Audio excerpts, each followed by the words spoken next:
So, you're coming to the end of your fast. You're on the last day of your fast. Congratulations. I'm going to talk to you about how to correctly end a biblical fast. I'm Pastor Steve.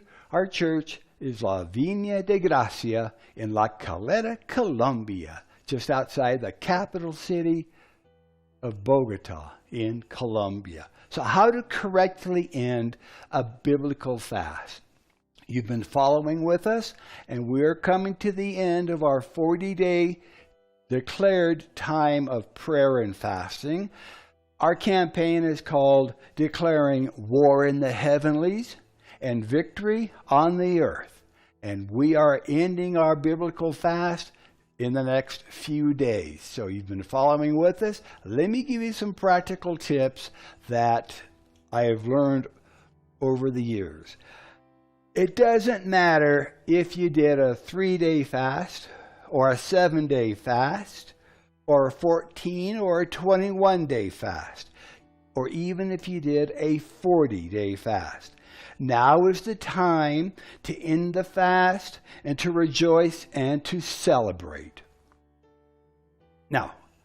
Now that you've done this, start watching the blessings and rewards and answers to your prayers to start overtaking you and those that you have been praying and fasting for. Fasting is a marathon, not a sprint. But isn't it amazing how quickly the time has gone by? So if you've been on a full fast, let's talk about how to physically end a fast. On a full fast, which is everything except for liquids, there are some things to remember as you begin to reintroduce foods into your system. This period of readjustment will vary from person to person, and it will depend upon the length of your fast, but you should expect to take it easy on solid foods for at least several days and even up to a week or so. The longer your fast has been, the longer you should wait to come back into a full solid food regimen. This period of the first few days of your fast will have resulted in the most rapid part of your weight loss as your body eliminates excess water and bulk materials.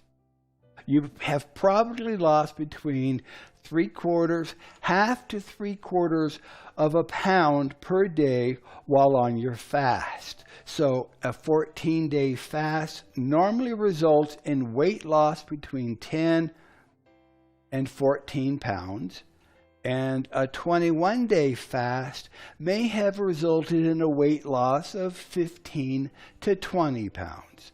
And there are very few of us that could not afford to lose 15 to 20 pounds, if we're being honest. You should expect to gain back between 5 and 10 pounds over the next week or so, maybe next 2 weeks, and by carefully monitoring your caloric intake, you can maintain a healthy body weight once again. Your stomach has been slowly shrinking, and by the end of your fast, the stomach's capacity is not as large as it was before you started. You might be surprised to find that it does not take a lot of food to fill it up.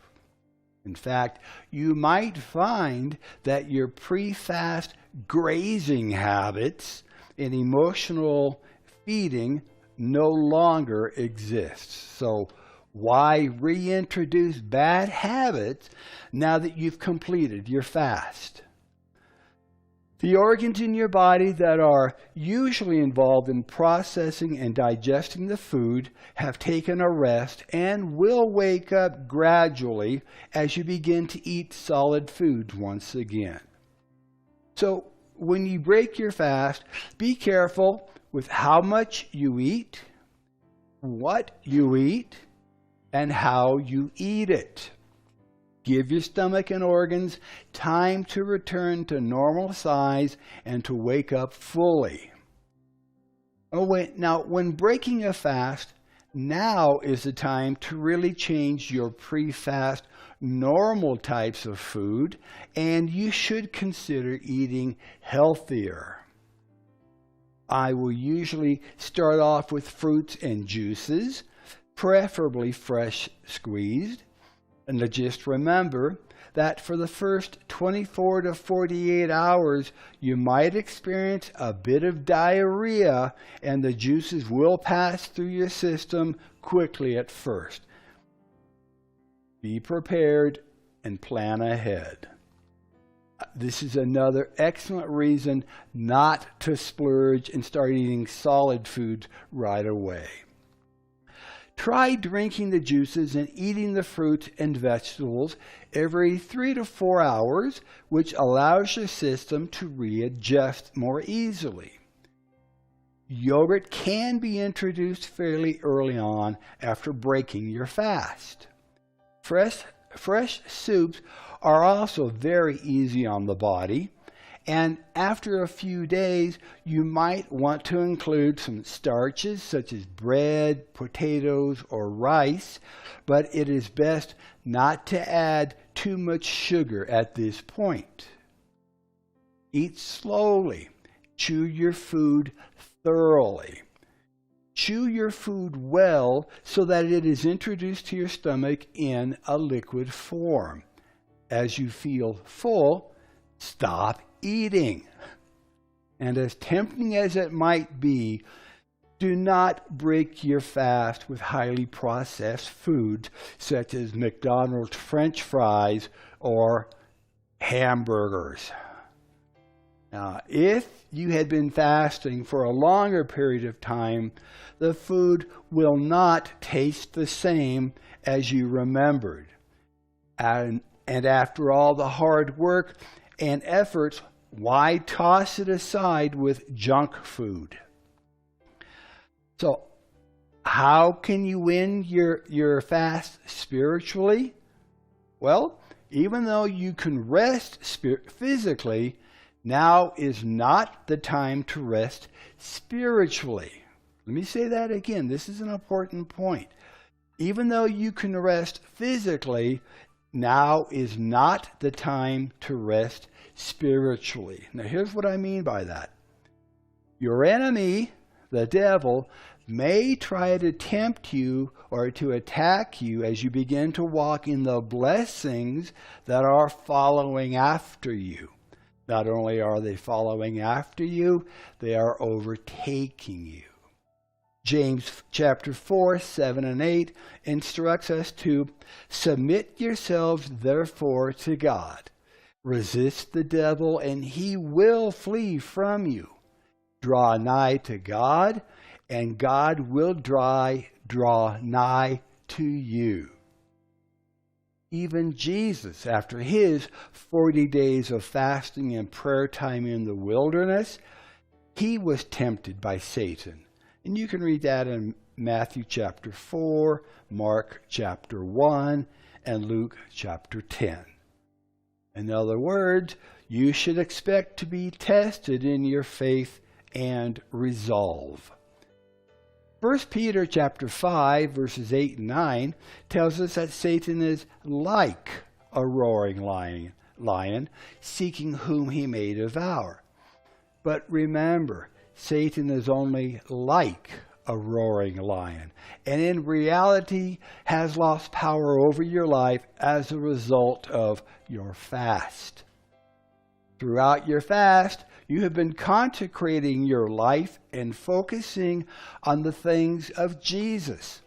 And your spiritual ears have become more alert and sensitive to hearing and responding to the voice of the Holy Spirit. Now you are alerted to even the smallest of sins and disobedience in your life that will grieve the Lord and that will try to keep you away from his presence. Satan will try to convince you that Now you're spiritually mature. You have arrived. That it would be okay for you to go back to those areas of disobedience and sin.